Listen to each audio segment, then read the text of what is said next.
नमस्कार, स्वागत है आपका न्यूज बुलेटिन में। मैं हूं आपके साथ सुहानी बहुगुना। बुलेटिन की शुरुआत से पहले एक नजर इस वक्त की हेडलाइंस पर। इजराइल में टेरर अटैक, हमलावर ने 4 लोगों को मारा चाकू, इजरायली पुलिस ने किया ढेर। रमेश भिधोड़ी के लोग आप कार्यकर्ताओं को धमका रहे हैं, आतिशी का बड़ा आरोप। पंजाब सरकार की गाड़ियां दिल्ली में घूमकर केजरीवाल की मदद कर रही है, बोले प्रवेश वर्मा। हमारे लोग कह रहे हैं बिहार में 40 सीट चाहिए, जितिन राम मांझी। कर्नाटक के यल्लापुर में पलटा फलों से लदा ट्रक, 8 की मौत। आइए सबसे पहले जानते हैं मौसम समाचार के बारे में। पहाड़ों में लगातार जारी बर्फबारी से मैदानी इलाकों का तापमान बर्फीली सर्दी का एहसास करा रहा है। बिहार, दिल्ली, एनसीआर, उत्तर प्रदेश, मध्य प्रदेश, राजस्थान, हरियाणा, पंजाब समेत झारखंड में शीतलहर के साथ साथ गलन और पाले का कहर जारी है। इनमें से कई राज्यों में कोल्ड डे जारी है। आईएमडी ने तमिलनाडु में आंधी के साथ बारिश और आकाशीय बिजली गिरने का अलर्ट जारी किया। वहीं जम्मू कश्मीर, हिमाचल प्रदेश और उत्तराखंड जैसी पहाड़ी इलाकों में अभी बर्फबारी का दौर जारी रहेगा, जिससे न्यूनतम तापमान अपने निचले स्तर पर बने रहने का अनुमान है। मौसम विभाग ने दिल्ली, राजस्थान में 22 और 23 जनवरी बादल छाए रहने और हल्की सी मध्यम बारिश और ओलावृष्टि का अलर्ट जारी किया है।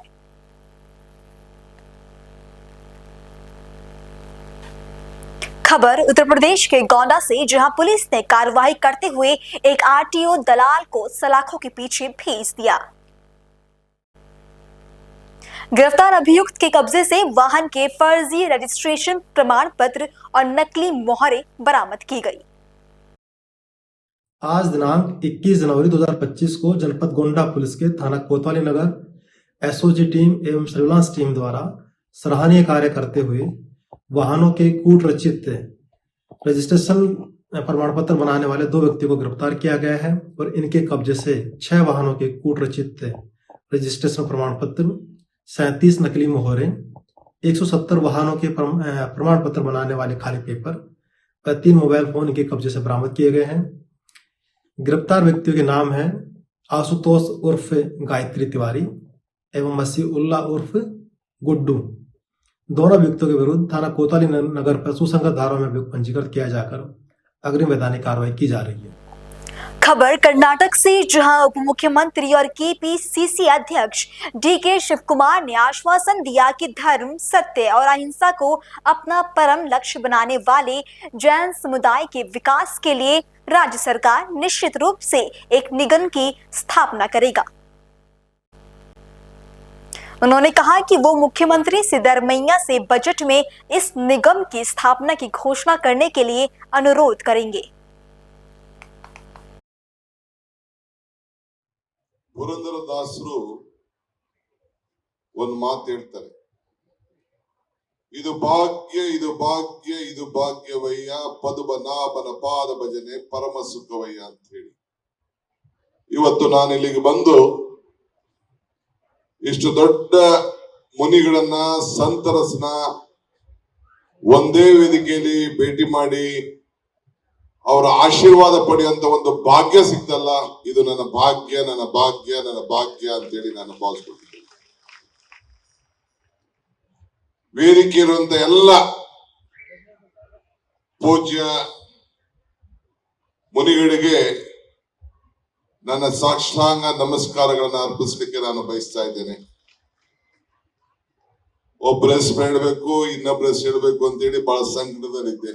ಕೇಳಿದೆ, ಎಲ್ಲರನ್ನು ಉದ್ದೇಶಿಸಿ ಒಂದೇ ಪದದಲ್ಲಿ ಇಡು ಅಂತ ಹೇಳಿ ನನ್ನ ಮಾರ್ಗದರ್ಶನ ಕೊಟ್ಟರು. ಅವರೆಲ್ಲ ಪಾದಗಳಿಗೆ ನನ್ನ ಸಾಷ್ಟಾಂಗ ನಮಸ್ಕಾರಗಳು. ಈಗ ತಾನೇ ಮಾತಾಡಿದಂತ ನಮ್ಮ ರಾಜ್ಯದ ಹಿರಿಯ ರಾಜಕಾರಣಿ ಮಿತ್ರ ಅಂತ ಬಸವರಾಜ ಹೊರಟ್ಟಿ ಸಾಹೇಬ್ರೆ, ಧರ್ಮಸ್ಥಳದ ಸುಧೀಂದ್ರ ಹೆಗಡೆ ಅವರೇ, ಇನ್ನೇನ್ ದಾರಿಲಿ ನಮ್ ಸುಧಾಕರ್ ಬರ್ತಾ ಇದಾರೆ, ಹಿಂದೆ ಟ್ರಾಫಿಕ್ ಅಲ್ಲಿ ತಗಲಾಕೊಂಡ್ರು, ನಾನು ಮುಂದೆ ಬಂದ್ಬಿಟ್ಟೆ, ಅವ್ರು ಇನ್ನೇನ್ ಬರ್ತಾರೆ.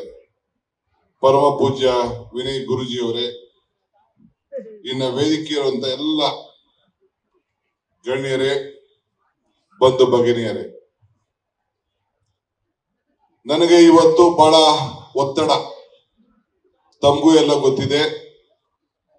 ಮಹಾತ್ಮ ಗಾಂಧೀಜಿಯವರ 100 ವರ್ಷದ ಆಚರಣೆ ಬೆಳಗಾಂನಲ್ಲಿ ಇವತ್ತು ಬಹಳ ದೊಡ್ಡ ಐತಿಹಾಸಿಕವಾದಂತ ಕಾರ್ಯಕ್ರಮ.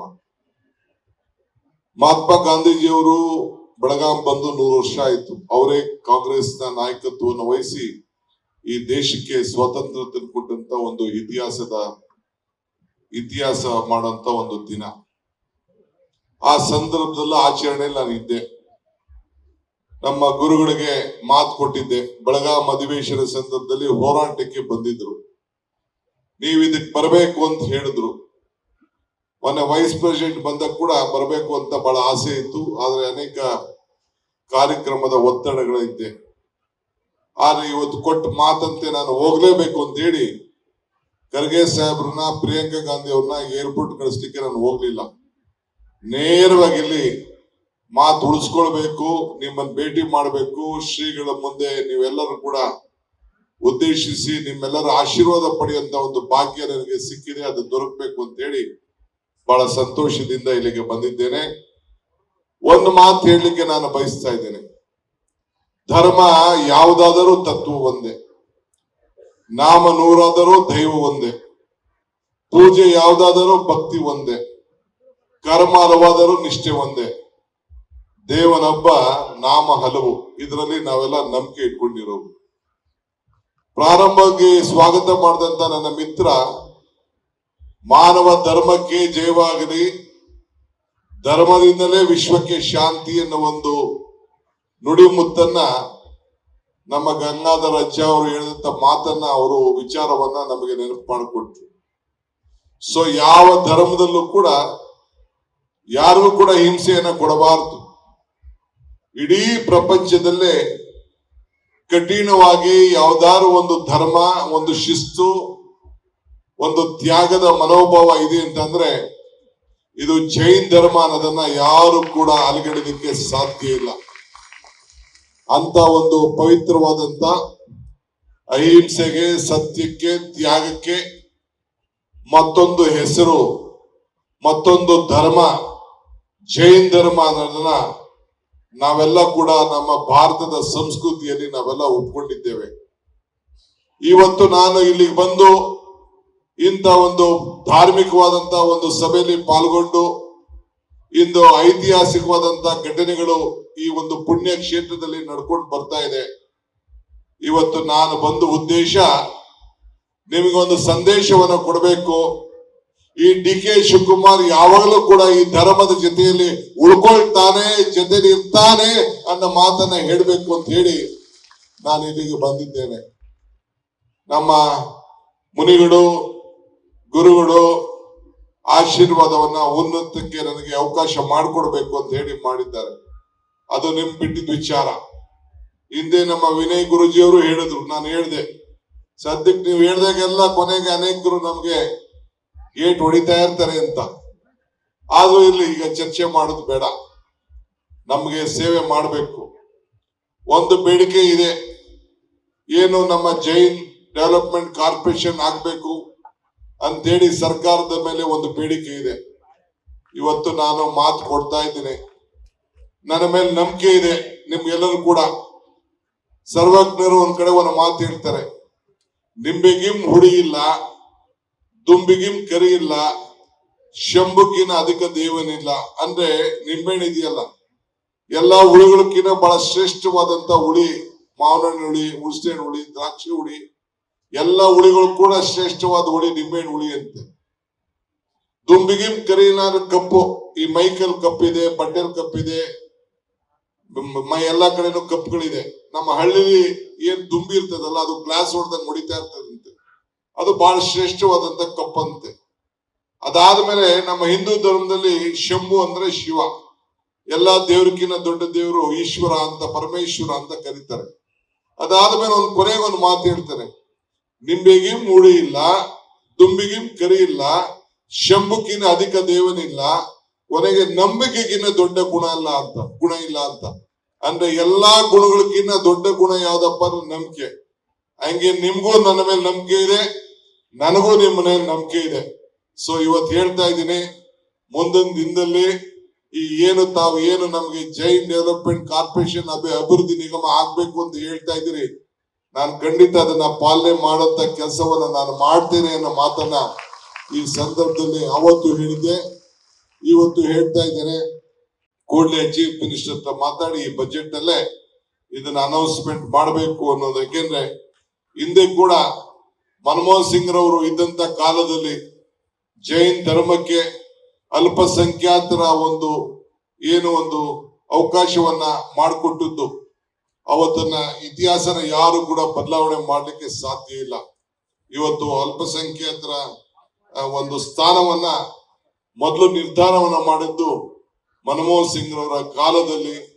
ಇದನ್ನ ಹಿಂದೆ ಸೋನಿಯಾ ಗಾಂಧಿ ಅವರು ಕೂಡ ಅದಕ್ಕೆ ಪ್ರೇರಣೆವಾಗಿ ಹಿಂದೆ ಅದಕ್ಕೆ ತೀರ್ಮಾನವನ್ನು ಮಾಡೋದನ್ನ ಯಾರೋ ಇತಿಹಾಸವನ್ನ ಬದಲಾವಣೆ ಮಾಡ್ಲಿಕ್ಕೆ ಸಾಧ್ಯ ಇಲ್ಲ.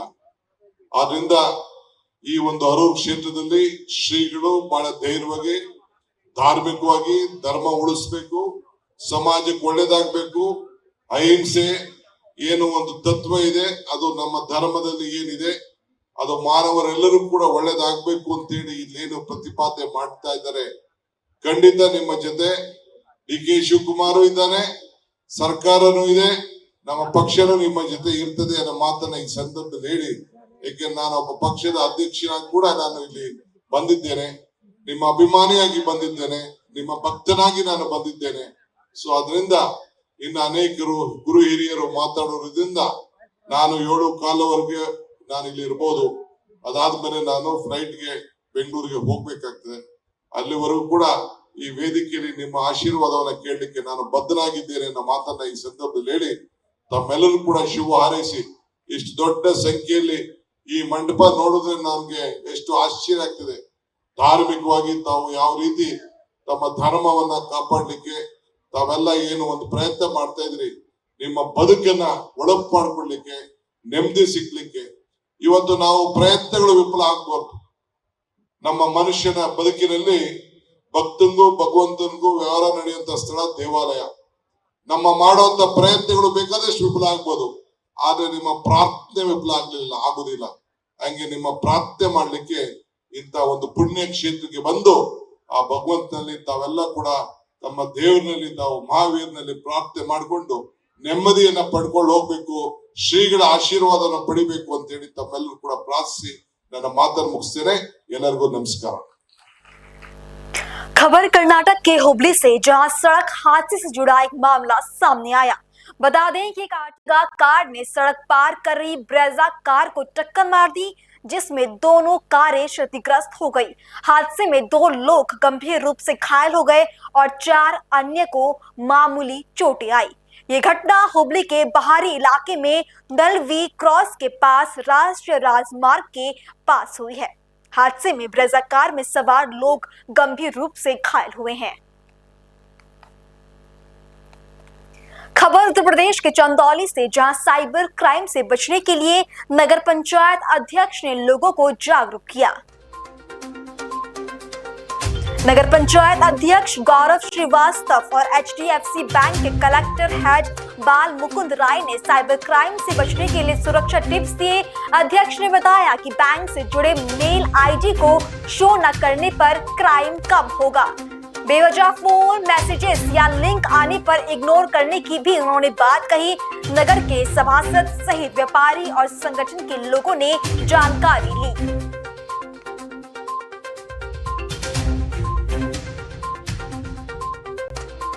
देखिए, HDFC बैंक के मैनेजर साहब ने एक जनहित में इस समय वर्तमान में सोशल मीडिया और साइबर क्राइम में जो फ्रॉड हो रहे हैं उसके संदर्भ में एक चर्चा के लिए उन्होंने बात रखी, तो मैंने सहर्ष स्वीकार किया और इस मीटिंग के माध्यम से हमारे EO साहब संतोष चौधरी जी और जितने भी कर्मचारी, जितने भी सभासद और अन्य संगठनों के लोगों को हम लोग मैसेज दिए।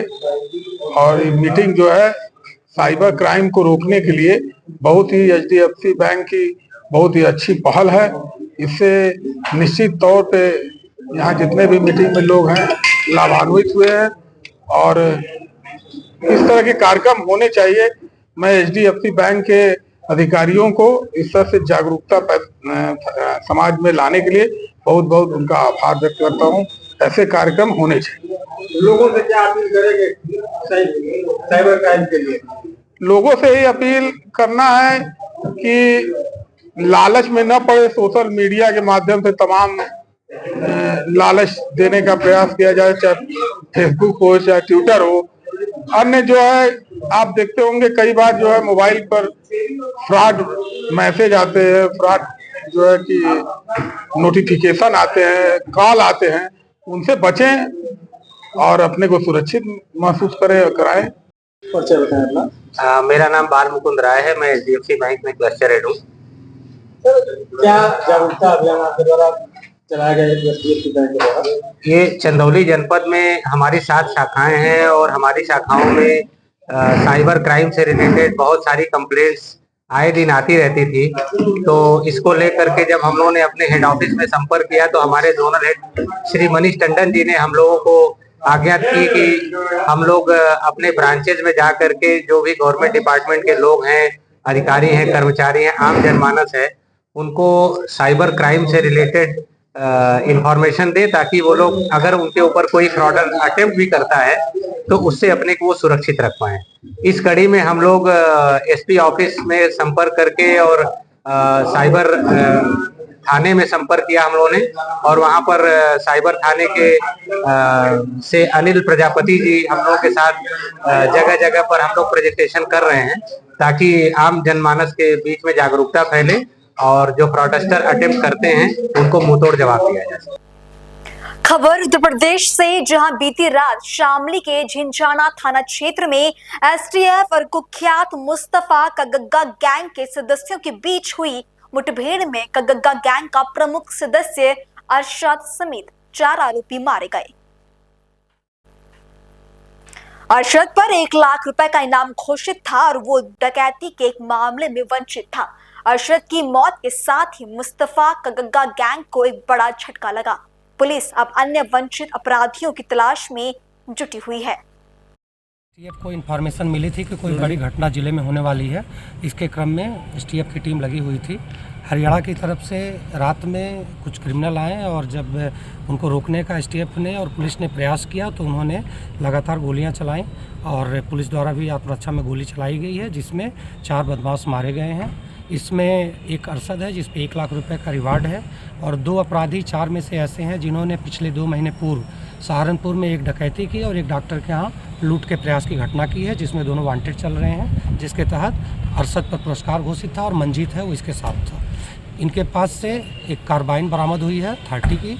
इसके अलावा 2 पिस्टल बरामद हुई है और काफ़ी भारी मात्रा में कारतूस, पोनिया बंदूक जो कि सहारनपुर की घटना में प्रयुक्त हुई थी वो मिली है और एक ब्रेजा कार बरामद हुई है। सर, कब से फरार चल रहे थे? ये पिछले वर्ष ही जून में जेल से बाहर आए थे और इन पे हत्या सहित कई गंभीर मुकदमे अरशद पर भी थे और बाकियों की भी क्रिमिनल हिस्ट्री है और ये जेल से आने के बाद ये लगातार घटना कर रहे थे और ये फरार थे। सर, किस गैंग से जुड़े हुए थे ये लोग? सर, मुस्तफ़ा का बताया गया 2011 में एनकाउंटर हो गया था। पहले मुस्तफ़ा के साथ थे, उसके बाद ये मुकीम काला के साथ जुड़े हुए थे और मुकीम काला के एनकाउंटर के बाद अरशद पूरे गैंग को संचालित कर रहा था। फिर से इसको पूरी तरीके से ये लोग कर रहे थे। सर, जिस तरीके से घटना हुई, घटना में स्थानीय पुलिस का क्या रोल रहा कि जिस पर चर्चा ये भी है कि स्थानीय पुलिस को जानकारी नहीं थी घटना की? ये सब बेकार की बातें हैं। सारी पुलिस की टीमें एक साथ काम कर रही हैं और सब एक दूसरे के साथ लगी हुई हैं। सभी को जानकारी थी और जितने भी वरिष्ठ अधिकारी हैं किसी भी विंग के हों सभी मौके पर। STF के दोनों गोली लगी है, उनका क्या है? वो जो इंस्पेक्टर हमारे हैं उनको गोली लगी है। STF के इंस्पेक्टर सुनील हैं, बहादुरी पूर्वक वहाँ पर ये थे। इन्हें हॉस्पिटल में भर्ती कराया गया है। वर्तमान में ये मेदांता में है, वेदांता गुड़गांव में उनका इलाज चल रहा है। सर, एक अज्ञात बदमाश था सर, उसके पहचान का प्रयास अभी किया जा रहा है। फोटे जारू किए गए, उसके पहचान का प्रयास किया जा रहा है। ब्रेजा गाड़ी जो बरामद हुई है, क्या उस पर भी कोई मुकदमा पहले से लिखा? जैसा कि आपको बताया गया कि घटनाक्रम रात का है, सुबह तक ये सारी चीज़ें चलती रही हैं, इन्वेस्टिगेशन हो रहा है। सारी चीज़ें कहाँ कर रहे थे सर? अब पूरा गैंग ये हरियाणा से शामली की तरफ आ रहे थे, बॉर्डर पे घटना। क्या नाम है बेटा आपका? भाई, मेरा नाम बादल है जी। अच्छा बादल, ये बताओ, ये मुठभेड़ हुई है जिसमें 4 बदमाश पुलिस ने ढेर किए हैं, ये आप नज़दीक के गांव के हो, तो आपने क्या सुना और क्या देखा? रात गोलियों की आवाज़ तो सुनी थी, जब सुबह आई तो पता चला कि STF ने 4 बदमाश का एनकाउंटर कर दिया। तो यहाँ देखा कि भाई गाड़ी पे शीशे पड़े, टूटे। इधर देखो, पता जाओ। बहुत वो पड़ा। बरेजा गाड़ी थी उनकी। हाँ जी। तो सब बदमाश, सब कग्गा गैंग के बदमाश बताई जा रही थी। कग्गा गैंग का बड़ा आतंक था हमारे यहाँ पे। अभी कुछ टाइम पहले ही कग्गा गैंग ने एक यहाँ का सचिन पुलिस में था, उसका भी वो भी मार दिया था 2011 में। 2011 के लगभग। हाँ जी। और क्या मालूम है आपको? लूटपाट बड़ी होती रहती थी यहाँ जब से योगी जी आए। जब से योगी जी ने मजा बहन रखा, ना कहीं लूट देखने को मिलती, ना कहीं कुछ मिलता। रात के टाइम भी बड़े ऐसे शांत माहौल में चले जैसे दिन में चल रहे हो, अपने घर में घूमे ऐसे सड़क टाइम। तो पुलिस विभाग की तरफ से ये बदमाश मारे गए तो सही मारे गए? बहुत बढ़िया हुआ जी, सरकार बहुत बढ़िया काम कर रही, मजा बहन रखा है यहाँ तो पश्चिम उत्तर प्रदेश में। तो कितने बदमाश ढेर किए हैं? 4 बदमाश उनने मारा है, 4 बदमाश का एनकाउंटर हुआ। तो सभी नाम ही बताई जा रही। तो नाम भी कुछ बताया आपको? नाम का तो पता नहीं, बस ये एक तो अरशद नाम का बताया जा रहा और बाकी 3 उसके साथी थे। अच्छा, तो बड़ी घटना को अंजाम देने के लिए आए थे? हाँ जी।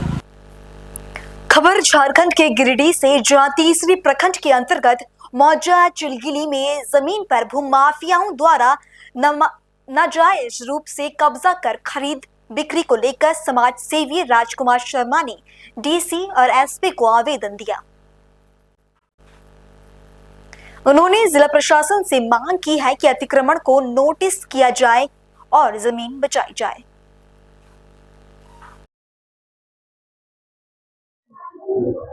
किस मामले में लेकर आप समरनालय आए हुए? हम आए हैं कि भू माफिया के खिलाफ में हम आए हैं डीसी सर के पास। हमने सिलगिली हमें घर हुआ, मकान हुआ हमारा तीसरी, ठीक है, तीसरी है। उसमें भू माफिया द्वारा जो अतिक्रमण कर चुका है करीब 7 एकड़ 86 डिसमिल में, प्लॉट नंबर 319 रकबा 7 एकड़ 86 डिसमिल में हम इसका आवाज उठाएं। आवाज उठाने के बाद हम सीओ के पास हम गए, आवेदन हमने दिया। सीओ साहब इसका को मतलब इसका पहल नहीं कर पा रहे हैं, ठीक है। और नहीं करने के बाद हमको जब सीओ पास हम जाते हैं तो बोल रहा है कि हाँ ठीक है, देख लेंगे देख लेंगे देख लेंगे। कितना दिन देखेंगे वो? तब लास्ट में हम लास्ट में हम आना पड़ा डीसी ऑफिस। हम डीसी ऑफिस से हम डीसी सर से हम यही आग्रह करना चाहते हैं कि इसमें थोड़ा जल्द से जल्द इसमें कानून करवाया जाए। और ये जमीन जीएलएन का है। ये जमीन जो है किस जगह पर मामला है? ये है चिलगिली का है। तीसरी थाना नंबर 101 ठीक है, थाना नंबर 101 और आपका खाता नंबर 1 प्लॉट नंबर 319 रकबा 7 एकड़ 86 डिसमिल, जिसमें इसमें भू माफिया कब्जा कर चुका है। इसमें कौन कौन लोग इसमें सम्मिलित है? देखिए, हम आवेदन जब दिए थे हम आपका सीओ साहब का, तो और आप जांच करके उसके बाद वो नोटिस किया है। और नोटिस किया है 3 आदमी का नाम हम बता दे रहे हैं।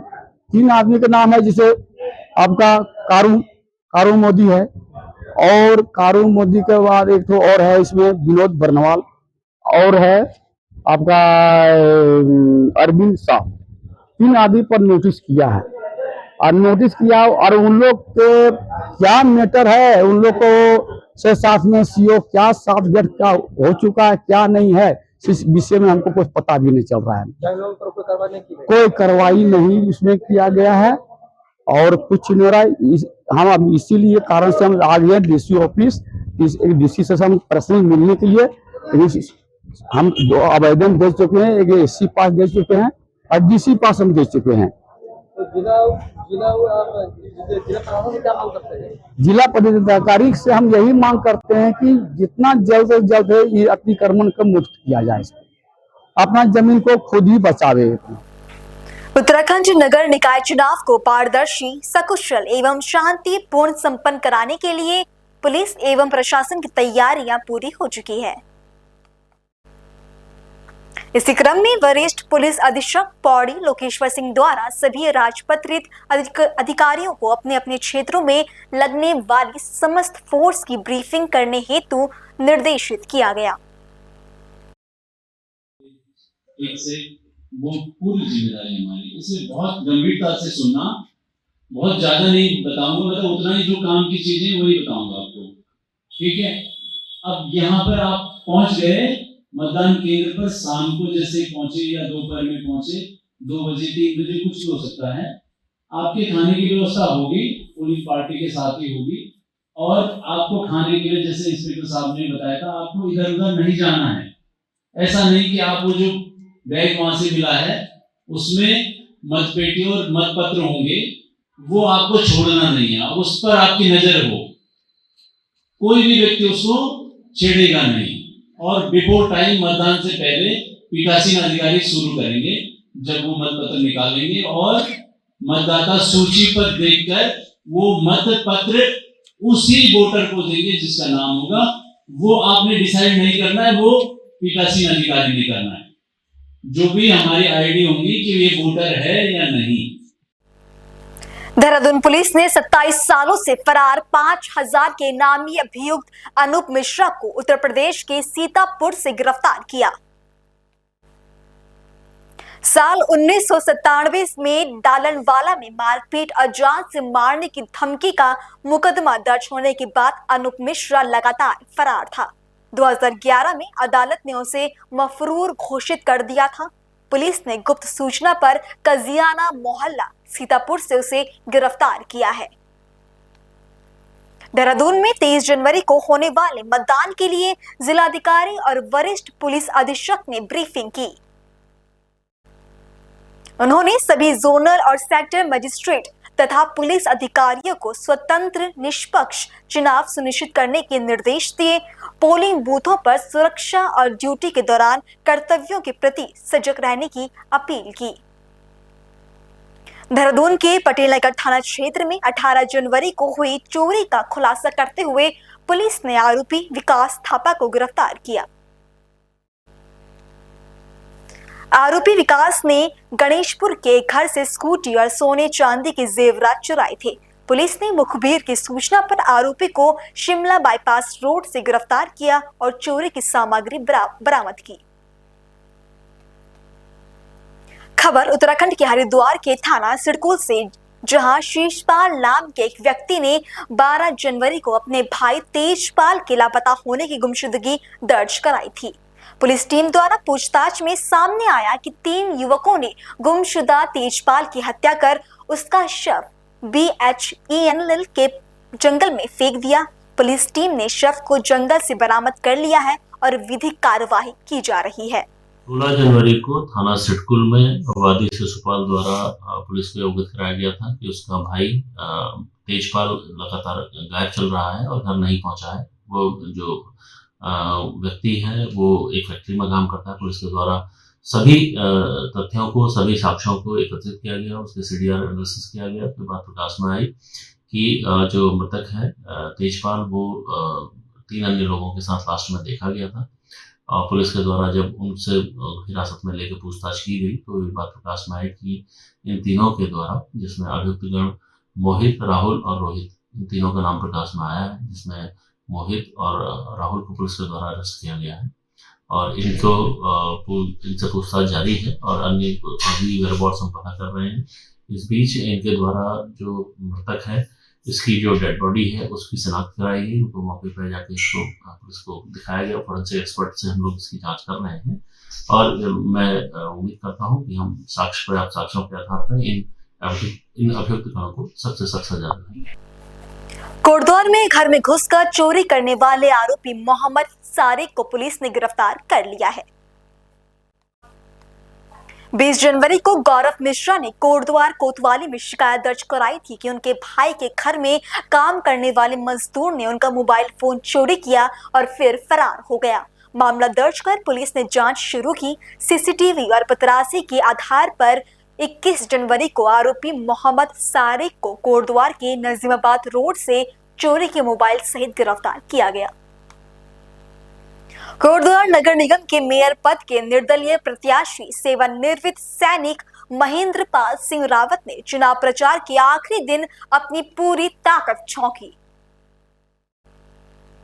अपने घोषणा पत्र में उन्होंने कहा कि उनका उद्देश्य जनता की आवाज बनना है। वो बुनियादी सुविधाओं में सुधार, स्वच्छता, सड़कें, जल और बिजली आपूर्ति को बेहतर बनाने का वादा करते हैं और युवाओं के लिए रोजगार और कौशल विकास पर भी उन्होंने जोर दिया।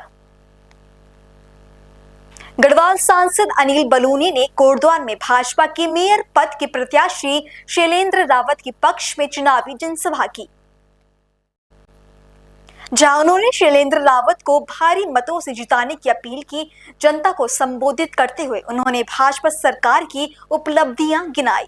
उन्होंने कहा कि सरकार की जन कल्याणकारी योजनाओं से जनता को लाभ मिल रहा है। सुनिए। खबर हरिद्वार से है, जहां भाजपा के संकल्प पत्र ने कांग्रेस के प्रचार में हलचल मचा दी है। कांग्रेस ने नरेंद्र सिंह नेगी को प्रचार में उतारकर भाजपा के खेमे में खलबली पैदा कर दी। वहीं नरेंद्र सिंह नेगी ने अपने गीतों के जरिए भ्रष्टाचार पर हमला किया और ईमानदारी को बढ़ावा देने की अपील की। खबर उत्तर प्रदेश के बरेली से, जहां रिटायर्ड लेखपाल के बेटे अनूप कटियार ने अपने भाई हरीश कटियार के अपहरण की साजिश रचते हुए खुद को भी अगवा दिखाने का नाटक किया। पत्नी की शिकायत पर पुलिस ने मामला दर्ज किया और एसएसपी के निर्देश पर 3 टीमों का गठन किया। अनूप कटियार ने पहले खुद लापता होने का नाटक किया और फिर हरदोई में अपने भाई हरीश कटियार का 15 लाख की फिरौती के लिए अपहरण कराया। सर्विलांस से पता चला कि फिरौती के कॉल खुद अनूप के नंबर से किए जा रहे थे। भोजीपुरा के मियानपुर गांव में दबिश के दौरान हरीश कटियार को एक लोहे के बक्से में कैद पाया गया। मुठभेड़ में 7 आरोपी पकड़े गए, जिनमें एक महिला भी शामिल है। ऐसा था कि करीबन 2.5 महीने पहले इन्होंने कहा था कि मुझे 50,000 रुपए की जरूरत है। तो उस टाइम पे मेरे पास पैसा नहीं था, तो मैंने अपनी मिसेज से बोला, तो मिसेज ने कहा चलो ठीक है भाई है, तो हम अपनी तरफ से दिए दे रहे हैं। बट उन्होंने नहीं दिया था। उन्होंने कहा मैं तुम्हारे अकाउंट में ट्रांसफर कर रहा हूँ और तुम अपने अकाउंट से ट्रांसफर कर देना। फिर उसके बाद 15-20 दिन बाद इन्होंने बोला 1.5 लाख रुपए की मुझे और ज़रूरत है। तो मैंने बोला ठीक है भाई कर देता हूँ। मैंने वो भी 1.5 लाख रुपए कर दिए। अभी 15 दिन पहले इन्होंने मुझसे बोला, जब ये एक घटनाक्रम जो गांव में कर चुकी थी उसके बाद उन्होंने बोला कि 3 लाख रुपए की मुझे ज़रूरत है। तो मैंने कहा भाई मैं इस समय मेरे पास पैसा नहीं है, सीजन का टाइम चल रहा है, तो मैं इस समय नहीं कर पाऊंगा। बट मेरे पास ज़मीन है, मैं एग्रीमेंट करके तुम्हें पैसा 3 लाख रुपए प्रोवाइड करा दूंगा, बट 15 दिन का मुझे टाइम दे दो। बोले चलो ठीक है। फिर उस दौरान घर में इनके राशन बनाने की जिम्मेदारी इन अनूप के ऊपर रहती थी। तो इनके पास तेल, आटा, चावल, जो बेसिक नीड की ज़रूरतें हैं, तो मैंने 4 कुंटल सरसों इन्हें प्रोवाइड कराई अपने गाँव से, ड्राइवर से बोल के, और 2 कुंटल गेहूँ और 1 कुंटल चावल मैंने इनको प्रोवाइड कराया। सारी सुविधाओं देने के बाद मुझे अब ये लग रहा है कि ये खून के ही रिश्ते बेकार हो। हरदोई के रहने वाले हो, बांदा तुम्हारा कारोबार था, बरेली पुलिस ने तुम्हें बचा लिया, किस तरीके से धन्यवाद दे रहे हो? मैं बोल तो रहा हूँ कि मैं बांदा से जब मैं यहाँ लाया गया था, तो बरेली पुलिस ने जब मुझे कल वहाँ से पकड़ा है, मतलब जब मुझे बचाया है वहाँ से, मियाँपुर गांव से कल मुझे बचाया है, तो मैं खुद बहुत डरा हुआ था। जब ये लोग पहुँचे थे कमरे में, तो आपको बता नहीं सकते कि मेरे अंदर कितना डर भरा हुआ था। मैंने यही सबसे पहले चिल्लाया कि मुझे बचा लो, मुझे मारो मत, मुझे मारो मत। तब एक लोग बोले थे नहीं पुलिस डिपार्टमेंट है। तब मैंने कहा सर मुझे प्लीज़ बचा लो यहाँ। तो उस टाइम मैं इतना इनका शुक्रिया अदा करना चाहता हूँ कि मेरी निजी जिंदगी, मेरी जो नया जन्म ये पुलिस महकमे ही नहीं दिया है। थाना बारादरी पे 19 तारीख को एक एफआईआर पंजीकृत की गई थी, जिसमें अनूप कटियार जो गणेशपुरम का रहने वाला है, उसकी पत्नी के द्वारा इनके अपहरण और उसमें फिरौती मांगे जाने के संबंध में एक एप्लीकेशन दी गई। पुलिस के द्वारा तत्काल एफआईआर पंजीकृत की गई। SP city, SP north, CO Baheri, CO highway, CO third के निर्देशन में एक टीम का गठन किया गया। कल रात्रि में इन लोगों के द्वारा 8 लोगों को गिरफ्तार किया गया है और एक व्यक्ति हरीश कटियार, जिनको बंधक बनाया गया था, इनको बरामद किया गया है। विस्तृत पूछताछ में ये बातें प्रकाश में आई है कि अनूप कटियार नाम का आदमी, जिसके अपहरण के संबंध में थाना बारादरी में एफआईआर पंजीकृत हुई थी, इसने बहुत शातिर तरीके से अपना एक गैंग संगठित करते हुए अपने ही रिश्तेदार, अपने ही गांव के चचेरे भाई हरीश कटियार, जो कि बांदा में अंडे का बिजनेस करते हैं, बांदा जाके इनका अपहरण किया। अपहरण करके इनको जनपद बरेली में लेके आए। थाना भोजीपुरा अंतर्गत मियापुर गांव में इनको बंधक बना के रखा गया। इस दौरान इनको ये एहसास कराया गया कि अनूप कटियार खुद भी अपहृत है, जबकि अनूप कटियार इस पूरी साजिश में शामिल था। हरीश कटियार को कल बरामद होने तक यही आभास था कि इन दोनों का अपहरण हुआ है, अनूप कटियार और हरीश कटियार का। जबकि अनूप कटियार ने ये अपने पूरे 7 लोगों के जो और लोग गिरफ्तार हुए हैं उनके गैंग के साथ मिलकर इस अपहरण की घटना को जनपद बांदा में अंजाम दिया था। जनपद बांदा में भी अनूप कटियार के विरुद्ध एक एफआईआर दर्ज की गई है हरीश कटियार के अपहरण के संबंध में। इन लोगों के द्वारा 15 लाख की फिरौती हरीश कटियार की पत्नी जो है उनको कॉल करके मांगी गई थी, और इसी प्रकार अनूप कटियार की पत्नी, खुद की पत्नी को भी अपने साथी अंकित के माध्यम से इसने 5 लाख की फिरौती की कॉल कराई थी। जब इनसे डिटेल में पूछताछ की गई है तो ये पता चला है कि ये 8 + 3 टोटल 11 लोगों का गैंग है, जो लगभग 3-4 महीने से इस तरह की घटनाओं की प्लानिंग कर रहा था कि किसी ऐसे व्यक्ति को उठाएं जिसको उठाने से उनको बड़ी अमाउंट में पैसा मिल सके। उसके साथ साथ इन्होंने पहले भी हरीश कटियार का अपहरण करने की कोशिश की थी, लगभग 1 महीने पहले हरदोई जाके, जब ये दोनों लोग गांव गए हुए थे। लेकिन एक ढाबे पे आने के लिए इनके द्वारा मना करने पे वो कोशिश उनकी सफल नहीं हो पाई।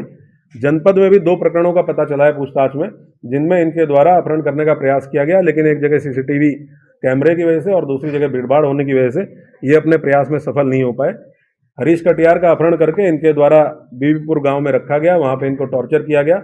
एक पुलिस के द्वारा एक बक्सा भी बरामद किया गया है जिसमें टॉर्चर करने के लिए इनको रखा गया था। उसके साथ साथ इनको पानी नहीं दिया गया, और ताकि ये नशे में रहे और शोर ना मचा सके या कोई ऐसी हरकत ना कर सके जिससे बच के भाग सके, तो इसलिए इनको शराब अत्यधिक अमाउंट में पिलाई गई। मौके से शराब की बोतलें भी पुलिस के द्वारा बरामद की गई हैं।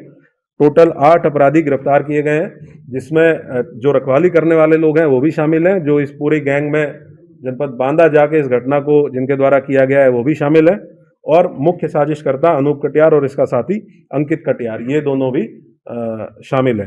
जब इनसे ये बातचीत की गई, पूछा गया कि ये क्या करने वाले थे, तो इनका प्लान ये था कि फिरौती की अमाउंट अगर इनको नहीं मिलती तो ये इनकी हत्या करके और उसके बाद बॉडी को डिस्पोज ऑफ करने के लिए इनके द्वारा रैकी की गई थी बहेड़ी क्षेत्र में और उत्तराखंड के कुछ एरिया में, जहाँ पे बॉडी को डिस्पोज ऑफ कर सकते थे। ये पूरी प्लानिंग इनके द्वारा बताई गई है। पूरी टीम के द्वारा तत्परता से कार्रवाई करते हुए इस गिरोह का पर्दाफाश किया गया है। इनके विरुद्ध बहुत कठोर कार्रवाई सुनिश्चित की जाएगी। अभी 3 अपराधी इसमें फरार हैं, जिनके लिए हमारी 2 टीमें लगातार दबिश में हैं।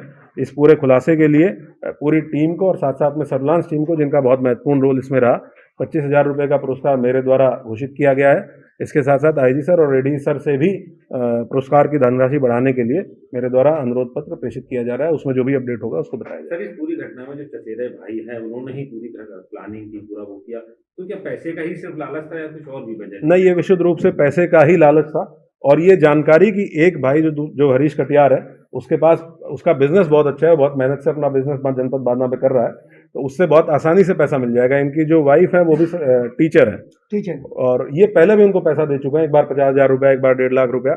घर पे भी जितने प्रकार की मदद हो सकती थी वो मदद ये करते रहे हैं उसकी। तो इसको ये था कि अगर इनको उठा लेंगे तो अच्छा खासा पैसा 15 लाख की अमाउंट उसको आराम से मिल जाएगी। और फिर क्योंकि एक पूरा गैंग तैयार हो गया था, तो अगर ये इस घटना को करने में सफल रहते तो ये फिर और भी घटनाओं का इसी तरीके से करने का प्रयास करते।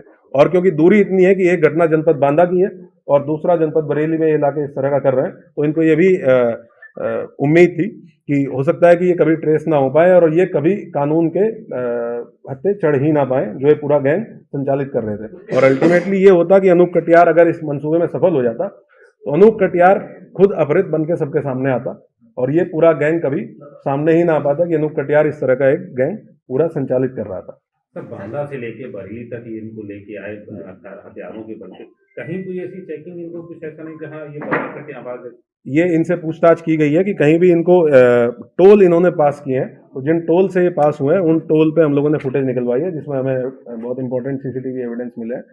यहाँ आने के बाद इन्होंने बताया कि इन्होंने जो मेन मुख्य रास्ते हैं उनको अवॉइड किया और जो गांव के छोटे छोटे रास्ते हैं, क्योंकि इनको ये था कि अंधेरा होने तक इनको घुमाना है, जब अंधेरा हो जाएगा तब गांव में लेके जाएंगे ताकि कोई देख ना सके। तो अंधेरा होने तक इसको छोटे छोटे गांव के पगडंडियों पे रास्तों पे घुमाया है, शराब पिलाई है और उसके बाद और बीच बीच में चेंज भी करते रहते थे, गाड़ी में जो गाड़ी चलाने वाला कौन है, साइड में बैठने वाला कौन है, तमंचा लगा के बैठने वाला कौन है, ये भूमिका ये लोग चेंज करते रहते थे। पूरा नाटकीय मोड पूरे ट्रेवल के दौरान गाड़ी में दिया गया ताकि हरीश कटियार को ये भरोसा रहे कि अनूप कटियार उसके साथ अफरेत है और घटना करने वाला नहीं है।